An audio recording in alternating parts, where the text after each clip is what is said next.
आपने कल substitution method पढ़ा था, कुछ क्वेश्चंस मैंने आपको करवाए थे, बाकी क्वेश्चंस आप सबने करके देखे होंगे, शायद वो आपको क्लियर अच्छे से हो गए होंगे। नेक्स्ट क्वेश्चन लेते हैं बेटा। नेक्स्ट क्वेश्चन क्या है? सेकंड क्वेश्चन में कहा है कि इन दो इक्वेशंस को बाय सब्स्टिट्यूशन मेथड सोल्व कीजिए। तो आपको सब्स्टिट्यूशन मेथड लगाना आ गया कि फर्स्ट या सेकंड से किसी एक इक्वेशन से एक्स या वाई वेरिएबल की एक की वैल्यू निकाल लीजिए और सेकंड में जाकर के पुट करेंगे तो हमारी एक्स और वाई की ऐसे वैल्यू आ जाएगी। तो आप इन दोनों को सोल्व करेंगे, फर्स्ट और सेकंड इक्वेशन को, तो हमारे यहाँ से एक्स और y value by substitution method हम निकाल लेंगे। ठीक है।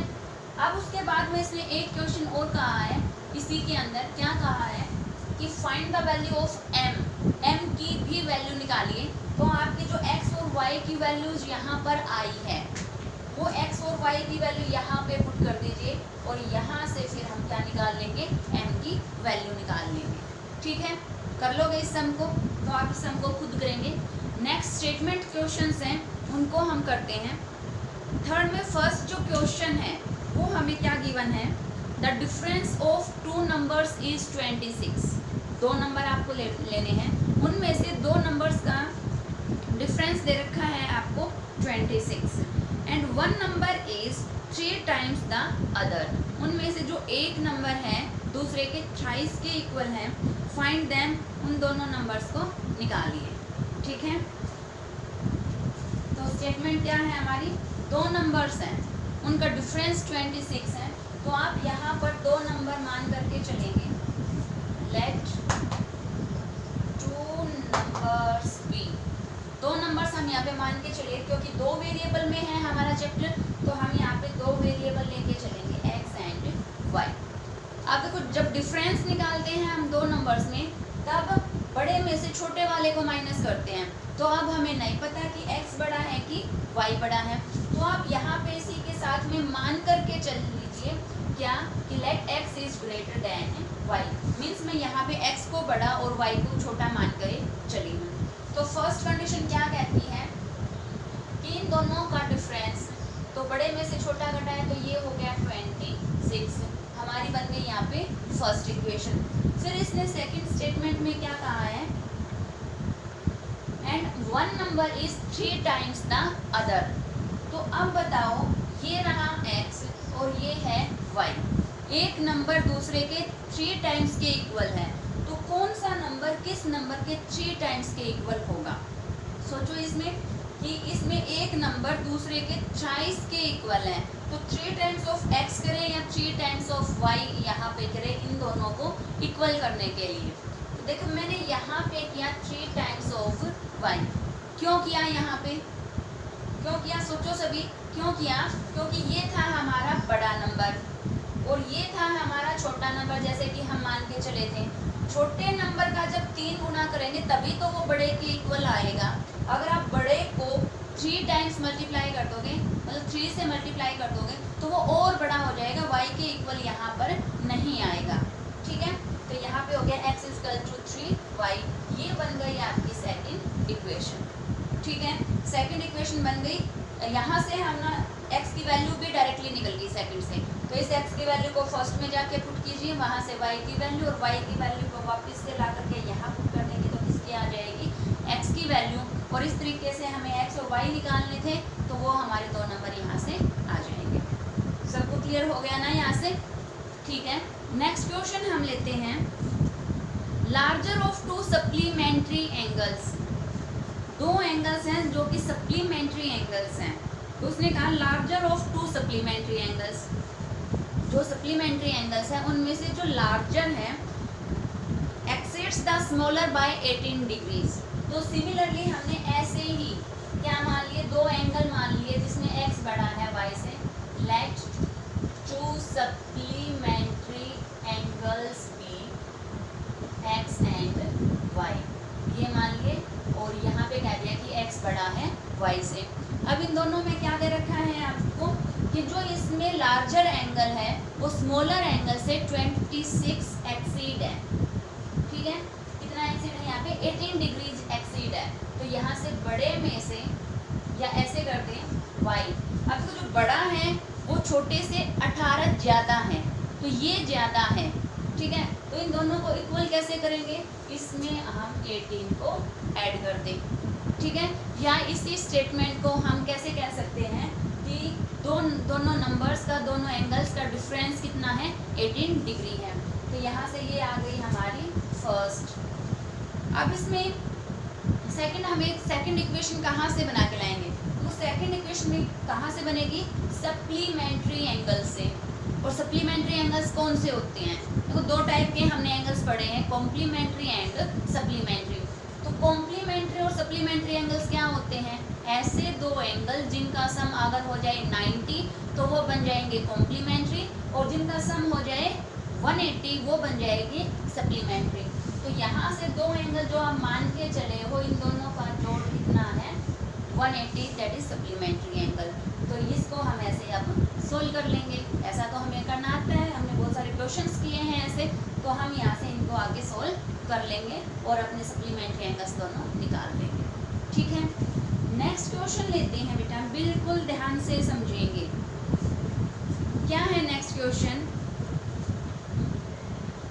डी पार्ट लिया है, जो बीच में मैं छोड़ते हुए जा रही हूँ वो सब आपको करने हैं, ठीक है। वो बिल्कुल आसान है, इन जैसे ही हैं। फिर भी प्रॉब्लम आती है तो आप मुझे बता सकते हो। The taxi charges in A city, city के अंदर टैक्सी का चार्ज बताया गया है, consist of a fixed charge along with the charge for the distance covered. मतलब जब भी हम किसी टैक्सी को हायर करने के लिए जाते हैं तो हायर करते हैं वो कहेगा कि फिक्स चार्ज है जी, 500 रुपये तो आपको देने ही पड़ेंगे, और फिर जितने किलोमीटर जाओगे पर किलोमीटर के हिसाब से एडिशनल चार्ज आपको देना पड़ेगा, ठीक है। तो फिक्स चार्ज मतलब कि जो फिक्स कर दिया इतना तो आपको देना ही देना है पर किलोमीटर के हिसाब से, और इसमें ऐड करके आपको देना है। तो समझ में आ गया आपको, fix charge and charge per kilometre, ठीक है। तो उसने कहा for a distance of 10 kilometre, वो 10 किलोमीटर गया, ही charge the charge to be paid is ₹105। 10 kilometre के लिए उसने 105 रुपीज पेड किए। तो यहाँ पे देखिए फोर्थ पार्ट, इसमें हम मान के चले हैं, पहले क्या मान लिया, लेट फिक्स्ड चार्ज मान लिया आपने x and charge per kilometre मान लिया हमने y, ठीक है। अकॉर्डिंग टू फर्स्ट कंडीशन में हम गए हैं 10 किलोमीटर, ठीक है। तो ये फिक्स चार्ज तो रहेगा ही रहेगा, प्लस 1 किलोमीटर पे y रुपए दोगे तो 10 किलोमीटर पे कितने देंगे हम, 10y, ठीक है। फिक्स चार्ज प्लस में चार्ज पर किलोमीटर, 10 किलोमीटर गए तो कितना हो गया यहाँ पे 10y, और इस कंडीशन से उसने दिए हैं 105 रुपीज, ठीक है। फिर उसने कहा and for a journey of 15 kilometre, अगर 15 किलोमीटर जाएंगे तो उसने दिया है 155। तो 15 किलोमीटर के लिए उसने दिया है 155। तो क्या बनेगी, x plus 15y is equal to total charge कितना हो गया 155। फिर लास्ट में उसने फिर पूछा है कि फिक्स चार्ज और चार्ज पर किलोमीटर बताइए, और बताइए कि अगर उसको 25 किलोमीटर जाना है तो वो कितना चार्ज पे करेगा। समझ में आया। तो यहाँ से हम पहले दो कंडीशन हमारी बन चुकी है, दो इक्वेशन आ गई यहाँ से, फर्स्ट एंड सेकंड। तो यहाँ से हम सब्स्टिट्यूशन मेथड लगाएंगे और यहाँ से x और y की वैल्यू निकाल देंगे, ठीक है। x और y की वैल्यू निकल गई। अब 25 किलोमीटर का चार्ज आपको निकालना है, तो 25 किलोमीटर के लिए इक्वेशन बनेगी x प्लस 25y। तो ये हो जाएगा चार्ज फॉर 25 किलोमीटर। 25 किलोमीटर के लिए चार्ज क्या बन के आएगा, x फिक्स चार्ज प्लस में रनिंग चार्ज क्या हो जाएगा 25y हो जाएगा। तो जो यहाँ से x और y की वैल्यूज आएंगी वो वैल्यू आप यहाँ पे ला करके पुट कर दोगे तो हमारा 25 किलोमीटर के लिए चार्ज आ जाएगा। समझ में आया। नेक्स्ट क्वेश्चन लेते हैं। नेक्स्ट क्वेश्चन लिया हमने। नेक्स्ट क्वेश्चन में क्या है, if fraction becomes equal to 9/11, fraction 9/11 हो जाएगी। तो फ्रैक्शन यहाँ पे बनाने के लिए मैंने सबसे पहले क्या ले लिया यहाँ पे, लेट, क्योंकि फ्रैक्शन बनेगी तो फ्रैक्शन में numerator and denominator, let numerator आप मान के चले x and denominator be y, then fraction क्या बन जाएगी, फ्रैक्शन क्या बन जाएगी हमारे यहाँ से x/y, यहाँ पे लिख भी सकते हो y is not equal to 0। y की जो वैल्यू हम यहाँ पे मान के चले हैं वो 0 के इक्वल नहीं मान के चले, क्योंकि अगर ये 0 हो जाएगा तो ये पूरी फ्रैक्शन नॉट डिफाइंड हो जाएगी यहाँ पे, क्लियर। तो इसने कहा है कि कोई फ्रैक्शन है अकॉर्डिंग टू फर्स्ट कंडीशन, कि जो हमारी फ्रैक्शन है वो 9/11 हो जाएगी if we add to both the numerator and denominator. अगर न्यूमरेटर और डिनोमिनेटर में 2 ऐड कर दें तो जो हमारी ओरिजिनल फ्रैक्शन थी वो 9/11 के इक्वल हो जाएगी। तो जो हमारी फ्रैक्शन बन के आई थी, जो इसने कहा कि न्यूमरेटर और डिनोमिनेटर में 2 ऐड करना है, तो हम दोनों में इसको ऐड कर देते हैं। इसको ऐड कर दिया, फ्रैक्शन क्या बन गई यहाँ से 9/11 बन गई। तो यहाँ से बन के आएगी हमारी फर्स्ट इक्वेशन। कैसे बन के आएगी, इनकी कर दीजिए क्रॉस मल्टीप्लाई और यहाँ से निकाल दीजिए पहली इक्वेशन, ठीक है। पहली इक्वेशन आपने निकाल दी।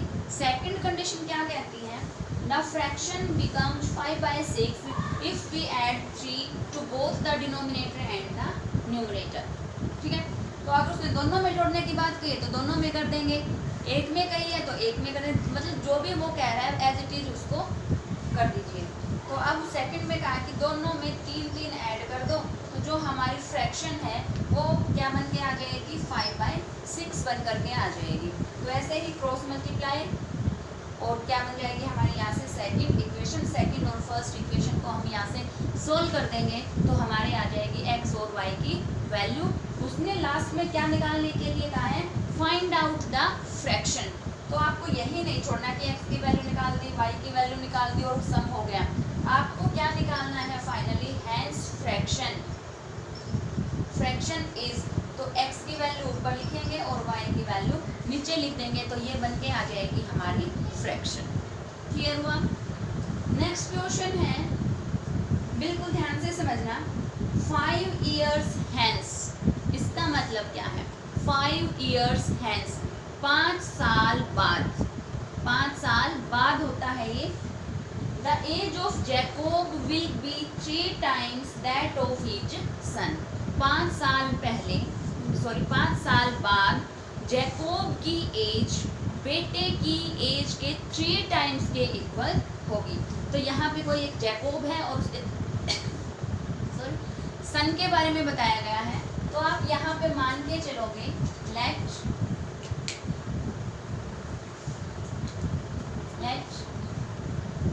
Jacob's and his son's present age। हम उन दोनों की जब भी ऐसे सम हो तो हम प्रेजेंट एज को मान के चलते हैं और दोनों की हमने क्या मान ली, x एंड y, ठीक है। जैकोब की एज है x और उसके सन की एज है प्रेजेंट एज y।